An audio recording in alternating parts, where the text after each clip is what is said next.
कैसे हैं आप लोग?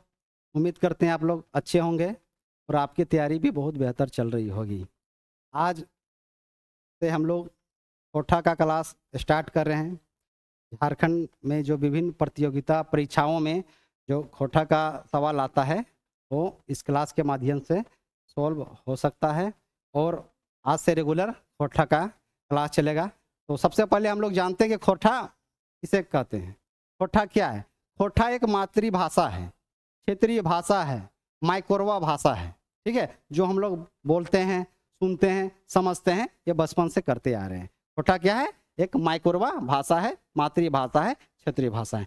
तो कोठा में सबसे पहले हम लोग आज पढ़ेंगे वर्ण परिचय के बारे में। क्या पढ़ेंगे? वर्ण परिचय, जैसा कि स्क्रीन में दिख रहा है वर्ण परिचय। ठीक है, तो वर्ण परिचय में हम लोग क्या देखते हैं? देखिए, वर्ण परिचय। वर्ण परिचय में इसका परिभाषा देखेंगे क्या होता है। भाषाएं, भाषाएं मतलब भाषा में व्यवहार हवैया साड़ा गुला के वर्ण कहल जाए। वर्ण किसको कहते हैं? जो भाषा के तौर पर जो व्यवहार होता है उसको वर्ण कहते हैं। जो बोलचाल में जो भाषा में व्यवहार करते हैं उसको क्या बोलते हैं? वर्ण कहते हैं। वर्ण वर्ण हो गया हिंदी, शुद्ध हिंदी, और खोटम हो गया वर्ण। ठीक है, अब वर्ण का बाटा खूटा। बाटा खूटा मतलब क्या होता है? वर्गीकरण, वर्गीकरण, क्लासिफिकेशन। वर्ण का बाटा खूटा। तो वर्ण का बाटा खूटा दो प्रकार से किया गया है, एक स्वर्ण वर्ण और एक व्यंजन वर्ण। एक स्वर वर्ण, एक व्यंजन वर्ण। ठीक है, अब स्वर वर्ण में आते हैं। स्वर वर्ण किसको कहते हैं?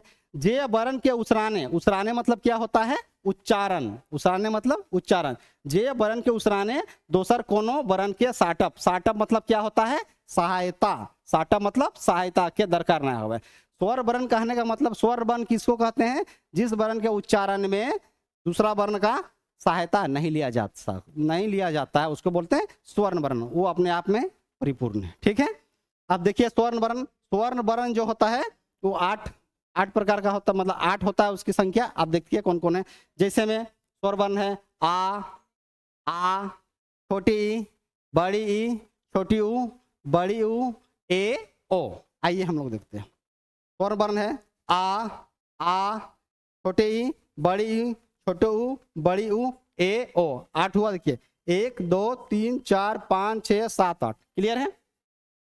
अब इसका भी देखते हैं, इसके अंदर में क्या क्या आता है। ह्रस्व स्वर आता है। ह्रस्व स्वर जो छोटा है, आप देख सकते हैं आ। ठीक है, आ, छोटी ई, छोटी ऊ। ठीक है, ये जो है ये क्या है? ये क्या है? ये है ह्रस्व स्वर। यहाँ देखिए आ है, छोटी ई है, ठीक है, अरे छोटू है, छोटी छोटी ऊ है। तो ये क्या है? ह्रस्व स्वर है, छोटा वाला। अब आते हैं दीर्घ स्वर। तो दीर्घ स्वर में क्या हो जाएगा? आप देखिए यहाँ पर दीर्घ स्वर में क्या हो जाएगा? आ। ये छोटा है आ में आ, ये दीर्घ स्वर हो गया। ठीक है, उसके बाद बड़ी ई। ठीक है, बड़ी ई। उसके बाद क्या होगा? बड़ी ऊ। ठीक है, उसके बाद हो जाएगा ए और ओ। ये हो गया दीर्घ स्वर। क्लियर है? समझ गए? आ ई ऊ जो है यहाँ पर वो स्वर, ह्रस्व स्वर है। और दीर्घ स्वर कौन कौन है? आ में आ, बड़ी ई, बड़ी ऊ, ए और ओ। इसकी संख्या कितना है? देखिए इसका 5 हो गया और इसका कितना है? 3 हो गया। क्लियर है? अब संयुक्त स्वर आते हैं। संयुक्त स्वर किसको बोलते हैं? मिला जुला रूप को। ठीक है, उस संयुक्त स्वर बोलते हैं उसको। संयुक्त स्वर में हम लोग आते हैं ए और ओ। ठीक है, इसमें भी ए ओ है, तो संयुक्त स्वर ए ओ इसमें भी प्रयोग होता है। क्लियर है? अब हम लोग आते हैं व्यंजन वर्ण में। व्यंजन वर्ण क्या होता है? स्वर वर्ण में तो किसी का सहायता नहीं लिया गया था। व्यंजन वर्ण होगा जिस वर्ण में स्वर का सहायता लेकर के उच्चारण करते हैं, वो हो गया व्यंजन वर्ण। देखिए यहाँ पर क्या लिखा है, जे वर्ण गुलाक। ठीक है, उसराने, उसराने मतलब उच्चारण। जे वर्ण गुलाक उसराने स्वर वर्ण के मदद के जरूरत हवे है। मतलब कि जिस वर्ण के उच्चारण में स्वर वर्ण का मदद का जरूरत होता है, सहायता की जरूरत होता है, उसको क्या बोलते हैं हम लोग? व्यंजन वर्ण। आइए देखते हैं एग्जाम्पल से पहले देख लेते हैं। जैसे में देखिए का जो है, देखिए पहले तो व्यंजन वर्ण कौन कौन है ये सब हम दिखा देते हैं आप लोगों को। देखिए व्यंजन वर्ण कौन कौन है? का, ख, ग, घ, च, छ, ज, झ, इया, ट, ठ, ड, ढ, र। इसी का उपव्यंजन है ये। ड और र का उपव्यंजन है। ठीक है, दो। फिर होगा ता, फा दा धा ना पा फा बा भा मा या रा ला वा सा हा। तो ये हो गया कौन सा वर्ण? व्यंजन वर्ण हो गया। ठीक है, अब आइए यहाँ देखिए का है का खा, देखिए यहाँ पर। अब यहाँ पर देखिए जैसे का के उच्चारण में क्या हुआ, आधा का हो गया और प्लस आ। तो ये आ क्या, आ कौन सा है? ये व्यंजन स्वर वर्ण है। तो स्वर वर्ण का सहायता हुआ तब ना व्यंजन वर्ण बना। क्लियर है? अब देखिए आधा खा है प्लस आ है, इसमें भी स्वर का सहायता लिया तब खा बना। क्लियर है? फिर यहाँ आधा ग है और आ है, इसमें भी स्वर का सहायता लिया तो ग बना। क्लियर हो गया कि स्वर का सहायता लेके जो वर्ण बनाया जाता है वो व्यंजन वर्ण है। ठीक है, अब देखिए अब हम लोग देख लिए कि व्यंजन वर्ण कौन कौन है। अब व्यंजन वर्ण की संख्या इसको काउंट कीजिएगा तो 29 हो जाएगा। देखिए 1 2 3 4 5 6 7 8 9 10 11 12 13 14 15 16 17 18 19 20 21 22 23 24 25 26 27 28 29। ठीक है, तो 29 हो गया। 29 क्या हो गया? मूल व्यंजन। क्लियर है? 29 क्या हो गया? मूल व्यंजन। और उप व्यंजन कितना हो गया? देखिए इसी का नहीं भाग है, इड़ा है इड़ा है, इड़ा है इड़ा है, तो इसी का व्यंजन के भाग है, तो इसको क्या बोलते हैं? उप व्यंजन। तो उप व्यंजन कितना हो जाएगा हम लोग का? 2 हो जाएगा। क्लियर है? उसके बाद कुल व्यंजन जोड़ते हैं। कुल अगर इसमें 2 ऐड कर दीजिए, मूल व्यंजन में उप व्यंजन को भी जोड़ दीजिएगा तो कितना हो जाएगा? कुल व्यंजन। तो कुल व्यंजन हो जाएगा 31। ठीक है, विशिष्ट साड़ा। विशिष्ट साड़ा में कुछ स्पेशल, ये साड़ा मतलब क्या होता है? ध्वनि। साड़ा मतलब होता है ध्वनि, एक स्पेशल ध्वनि होता है जिसको साड़ा बोलते हैं। वो विशिष्ट साड़ा में कौन कौन आता है? ना, मा, ला, हा। ना, मा, ला और हा, ये 4 होता है। विशिष्ट साड़ा क्या होता है? 4 होता है। क्वेश्चन आता है कि मूल व्यंजन कितने हैं? तो 29 है। उप व्यंजन बोलेगा तो 2 है, और कुल व्यंजन बोल देगा तो 2 और 29 31 हो जाएगा, और विशिष्ट साड़ा बोलेगा तो 4। यहां तक हम लोग सीख गए हैं। अब आगे चलते हैं। ठीक है, स्वर में शामिल नहीं है। अब देखिए स्वर में शामिल नहीं है। ठीक है, सब चीज स्वर में शामिल नहीं होता। क्या शामिल नहीं? देखिए हम लोग संयुक्त अक्षर को शामिल नहीं करते हैं स्वर में। जैसे री, ए, ओ, ये संयुक्त अक्षर है। संयुक्त अक्षर क्या हो गया? जो दूसरे वर्ण से मिलकर बनता है वो हो गया संयुक्त अक्षर। तो संयुक्त अक्षर री, ए, ओ को हम लोग स्वर वर्ण में खोठा में शामिल नहीं करते हैं। खोठा में इसके लिए क्या प्रयोग होता है? री के बदले में हर्षैरी और दीर्घैरी। ठीक है, एक बदले में आए और औ के बदले में आ और उ, ये प्रयोग होता है, इसका ये प्रयोग होता है।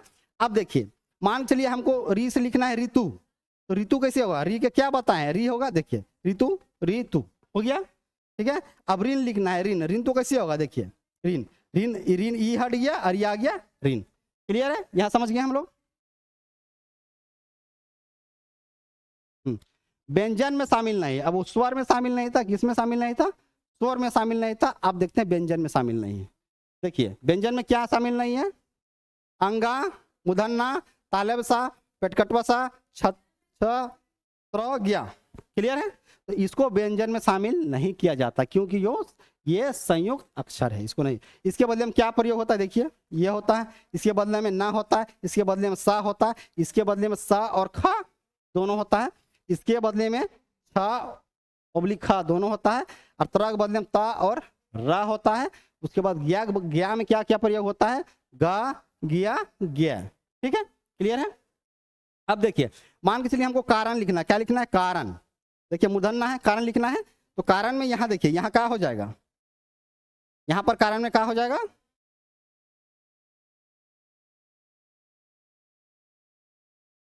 तो यहाँ कारण में क्या हो जाए? देखिए ये ना बदल गया, ये ना में देखिए काराना। क्लियर है? क्लियर है? अब देखिए शांति लिखा हुआ है, सा कौन सा है? तालब सा है। अब देखिए शांति कैसे हो गया? ये सा हो गया, ये सम कन्वर्ट हो गया। क्लियर है? अब उसके बाद छति, छति, छति देखिए क्या बताएं? छ और खा, छ और खा होगा। अब देखिए छ और खा होगा तो छ में खा, छ को बदल दिए खा में, छ को बदल दिए खा में, छति हो गया। या इसके बदले में हम छ भी प्रयोग कर सकते हैं, छति। क्लियर है? समझ में आ गया? अब आगे आते हैं। साड़ा, साड़क, बाटा खुटा। साड़ा मतलब क्या होता है? ध्वनि, ध्वनि होता है। ध्वनि का बाटा खुटा मतलब कि ध्वनि का वर्गीकरण कैसे किया जाता है इसके बारे में हम लोग समझेंगे। अब देखिए कंठ से कौन कौन ध्वनि निकलता है? क, ख, ग, ये है ना कंठ। कंठ से कौन ध्वनि निकलता है? देखिए क, ख, ग, घ, यहां से कंठ से। ठीक है, तालु से कौन कौन निकलता है? तालु से तालु से निकलता है चा, छ, जा, झा, इया। क्लियर है। उसके बाद मूर्धास है, मूर्धास से कौन कौन निकलता है? टा, ठा, ढा, ड़ा, ड़, अड़। क्लियर है। उसके बाद दंत से, दंत से कौन कौन निकलता है? दंत, दंत से, दांत से टकराते हुए ता, था, दा, धा और ना। ठीक है। उसके बाद ओठ से, ओठ से कौन कौन ध्वनि निकलता है? देखिए ओठ ई सट रहा है, ये ओठ सट रहा है, पा, फा, बा, भा, मा। क्लियर है। पा, फा, बा, भा और मा। यहां तक हम लोग समझ लिए। अब आगे चलते हैं। अब देखिए प्राणत्व, प्राणत्व, प्राणत्व मतलब हवा, प्राणत्व के आधार पर। ठीक है। प्राणत्व के आधार पर क्या क्या होगा उसके बारे में हम लोग देखेंगे। अब देखिए क्या लिखा हुआ है? अल्पप्राण। अल्पप्राण, अल्पप्राण किसको बोलते हैं? उच्चारण में हवा कम खर्च होता है, जिसके उच्चारण में हवा कम खर्च होता है उसको क्या बोलते हैं? अल्पप्राण। जैसे का, क्या बोल दिए? का, हवा कम खर्च हुआ, का हो गया, ग, च, ज, ट हो गया। देखिए पा, फा, ब, ये सब के जो उच्चारण है उसमें हवा क्या हो रहा है? कम खर्च हो रहा है। आगे समझते हैं। इसके बाद जिसमें हवा ज्यादा खर्च होगा, अब जैसे महाप्राण, वालप्राण में हवा कम खर्च। अब खा बोलिए, खा, थोड़ा खींच के बोलते हैं, खा, खा। ठीक है। छ, छ, खा, जिसमें खींच के, जिसमें हवा ज्यादा ज्यादा जरूरत होता है उसको क्या बोलते हैं? महाप्राण। इसे लिख दिए हवा में, हवा में उच्चारण, हवा उच्चारण में ज्यादा, हवा उच्चारण में क्या होगा? ज्यादा होगा। हवा उच्चारण में ज्यादा होगा। क्लियर है। आप पढ़ते हैं घोष वर्ण। घोष वर्ण क्या होता है? जे वर्ण के उच्चारण गुंजन हो। घोष वर्ण किसको बोलते हैं? जिस वर्ण के उच्चारण में गुंजन मतलब गूंजता है, साउंड गूंजता है, उसको क्या बोलते हैं? घोष वर्ण। जैसे ग, बोलिए ग, ग, घ, ज, गूंज रहा है, झ, इया। ठीक है। र, ड़, ढ, ड़, त, थ। तो जिसमें जिसका क्या गुंजन हो रहा है जिस वर्ण में उसको क्या बोलते हैं? घोष वर्ण। अब आगे चलते हैं। अघोष वर्ण जस्ट उल्टा हो जाएगा। जे वर्ण के उच्चारण में गुंजन नहीं है, जिस वर्ण के उच्चारण में गुंजन नहीं होता है, ठीक है, उसको क्या बोलते हैं? अघोष वर्ण। जैसे का, सिंपल में बोल दिए का, ज्यादा तो साउंड नहीं खींचा इसमें, का हो गया। अब खा, इसमें भी साउंड नहीं खींचा तो क्या हो गया? अघोष वर्ण। चा, क्लियर हो गया, चा, छा, टा, ठा, ता, था, पा, सा। तो इसमें क्या हुआ कि गुंजन नहीं होता है इसमें, और जिसमें गुंजन होता है उसको घोष बोलते हैं, जिसमें गुंजन नहीं होता उसको क्या बोलते हैं?